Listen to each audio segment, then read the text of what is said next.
long time ago, men realized that they had to shave. Well, they could either grow a beard or shave. There were two choices. And so Gillette came up with a razor. They were the first out there, and they cornered the market. And everything was fine in the world. And then one day, when they least expected it, out of the blue, Schick came along with a razor that had 2 blades. The guys at Gillette didn't know what to do. They weren't expecting this, this threw them for a loop. So they sent a lot of guys into a room, and they said, don't come out until you've got an answer for us. And they came back with a razor that has 3 blades. They had the market again. They were on top. Now, what happens next is very complicated, and you're going to have to pay really close attention to this because, like most thinking that guys do, it gets a little complicated. Schick came out with the Quattro, okay? And I'm not jiving you. Later this week, Gillette is going to introduce a razor that has 5 blades on it.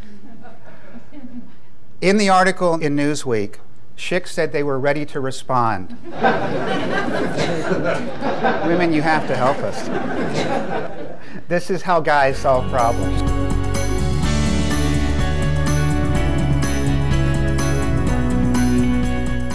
Women leaders, when we interviewed them, spoke more about their voices, and we found this very, very interesting. They spoke more about their voices than they did their vision. If you read a lot of the literature, men talk about vision in terms of leadership. And vision is a different concept. In other words, I have a vision right now of this side of the room that nobody else in this room has. Now I've got a vision of this side. Now what leaders often do is they describe their vision in such a way that it's compelling, other people get a sense of that, and then they follow that vision. And we can all express it in the way that the leader is expressing it. The women weren't talking so much about their vision, they were talking about their voices.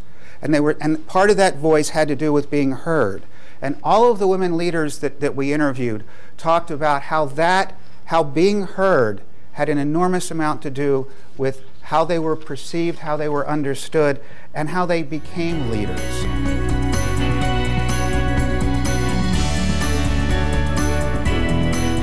The women that we found, and Susan Webb, who was Executive Vice President of J.P. Morgan, told a story that illustrates how she played with her ego strength and how that came into her understanding what she was about. She said, I'd really infuriated my boss at the time. That's, of course, a very strong opening. She had a meeting. It was a meeting with executives in the room.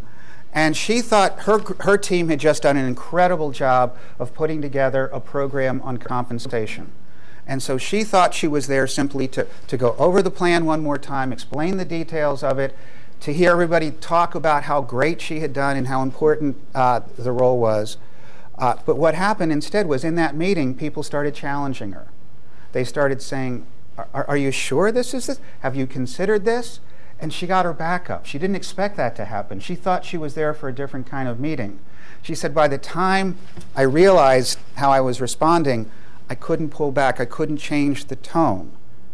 She said she left the meeting, and there's an elevator off the side in this office. She said it was a tiny little elevator. She said she and her boss got on. She said it was the quietest, loneliest ride down one flight of steps she'd ever had. She said the next day, she got a call from him saying, I'd like to sit down with you and talk. And he opened the conversation up and he said to her, he said, I have enormous faith in you. I think you are incredibly talented. I think there's much that you can do and bring to this organization. He said, but you've got a blind side, and if we don't address that, I'm afraid it can derail your career. He said, you need to learn how to pull people along rather than just push them. She said the way he approached that has changed the way she leads from now on. She took that mentoring that he gave, but also that message that something is never really done. This project isn't complete and now I'm handing it over. She took that message that a project is continually unfolding and everybody can contribute to it. And she said, it makes my work much, much more interesting.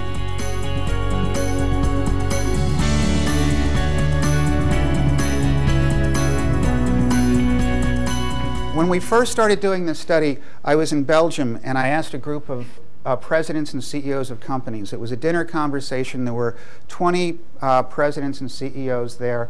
4 of them were women, the rest were men. And I said, when you have a difficult decision to make, how many people do you talk to about it? And one of the guys shot up his hand and he said, well, there's 2 people in my office that I know I can talk to and that they will keep my confidence. I know that I can talk to them and it won't go any further. And I thought that was kind of interesting because that wasn't really the question that I had asked him. I didn't ask who will keep your confidence. I just said, when you have a difficult decision to make, how many people do you talk to about it? Another guy raised his hand and he said, well, there's 4 that I know that I can talk to in complete confidence. I said, that's interesting, that's interesting. And I asked one of the women, I said, when you have a difficult decision to make, how many people do you talk to about it? And she said, oh my God, I can't tell you the number. She said, I will be as open as I possibly can until I land on my decision. And I asked another woman, and she said, oh, it's exactly the way I do it. She said, I want to hear as many different people's ideas. What we're looking at are 2 completely different styles of decision making. The one is really an old boy style, and what it has to do with, there's that, what is that phrase, knowledge is power. So there's that notion that if I keep that knowledge, that I'm somehow more powerful. The women, on the other hand, understand that that's not the way the world is right now. Any of us can get the same information. It's shared freely. The internet makes it much more accessible. It's a very different world. We all have the same information. What matters is what you do with that information.